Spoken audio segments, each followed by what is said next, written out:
Hi நண்பர்களே, எல்லாருக்கும் வணக்கம். நான் இன்றைக்கி ஒரு ஆன்மீக தகவல் உங்களுக்கு சொல்ல போகிறேன். என்னன்னு பார்த்தீங்கன்னா, இன்றைக்கி நாங்கள் எங்கே இருக்கோம் அப்படின்னு பார்த்தீங்கன்னா, சேலத்தில் 1008 லிங்கத்தில் தாங்க இருக்கிறோம். சேலம் 1008 லிங்கத்தில் பார்த்தீங்கன்னா, இது மாரியம்மன் கோயில் உச்சியில் இந்த தெய்வத்தை வச்சுருக்காங்க. பார்க்கவே அவ்வளோ அழகாக இருக்குது. பெரிய சிலை. நம்ம சமயபுரத்தில் இருக்கிற மாரியம்மன் மாதிரியே இவ இருக்கிறா. அழகாக இருக்குது இந்த அம்மா கருமாரியம்மன். எவ்வளோ அழகாக இருக்குது பாருங்கள். கோயிலை சுற்றி பார்த்துட்டே இருக்கலாம் போல் ஆசையாக இருக்குது. இந்த இடத்துல இருக்கும் பொழுது எனக்கு இந்த தெய்வங்களை தவிர வேறு எந்த ஒரு எண்ணமும் வரல. சந்தோஷமாக இருக்குது. 1008 லிங்கத்துக்கு ஒவ்வொரு லிங்கத்துக்கும் பேருங்க.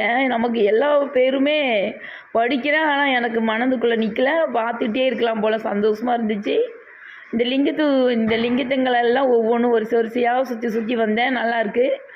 இங்கே பெருமாள் கோயிலும் இருக்குது. மகாலட்சுமி அம்மா தனியாக இருக்குது. பெருமாள் இருக்கார்.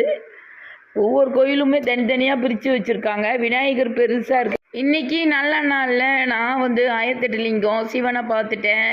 இங்கே இருக்கிற ஒவ்வொரு தெய்வங்களையுமே தரிசனம் பண்ணிட்டேன். ரொம்ப மகிழ்ச்சியாக இருக்குது. யானையும் இருக்குது நண்பர்களே. இங்கே அந்த யானையோடைய கூடாரத்துக்குள்ளே தெரியாமல் போய் யானையும் வீடியோ பண்ணிட்டு வந்திருக்கேன். அந்த யானை பேர் லட்சுமி. அந்த யானையை கூப்பிட்டுட்டே இருந்தேன். அந்த யானை பாகான் என்னை திட்டினாங்க. வண்டி எடுத்துகிட்டு ஓடி வந்துட்டேன். நான் ஸ்கூட்டியில் தான் வந்திருக்கிறேன் இங்கே இந்த தெய்வத்தை பார்க்குறதுக்கு.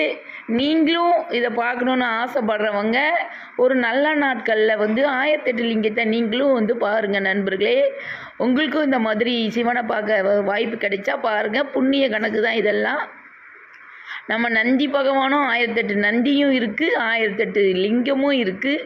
பெரிய லிங்கமும் இருக்குது. இங்கே தஞ்சை பெரிய கோயில் இருக்கிற மாதிரி பார்க்க அவ்வளோ சந்தோஷமாக இருக்குது. நான் எல்லாருக்காகவும் வேண்டிக்கிட்டேன். நீங்களும் வந்தீங்கன்னா எல்லாருக்காகவும் வேண்டி சாமியை கும்பிட்டு போங்க நண்பர்களே. மீண்டும் ஒரு ஆன்மீக தகவலோடு உங்களை நான் சந்திக்கிறேன். நன்றி நண்பர்களே. வணக்கம்.